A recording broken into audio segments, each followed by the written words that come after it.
काशी हिंदू विश्वविद्यालय के 104वें दीक्षांत समारोह में सभागार में उपस्थित सभी विशिष्टजनों एवं आभासी रूप से वर्चुअली जुड़े हुए विशिष्टजनों का विश्वविद्यालय परिवार हृदय से सादर स्वागत करता है, अभिनंदन करता है। यह सर्व विद्या की राजधानी शिक्षा क्षेत्र में महामना जी के अभिनव चिंतन का मूर्त स्वरूप है।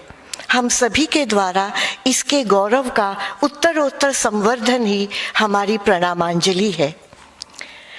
माननीय कुलपति महोदय से सादर निवेदन है कि वे कृपया 104वें दीक्षांत समारोह के प्रारंभ की विधिवत घोषणा करें। I declare the convocation open. Madhur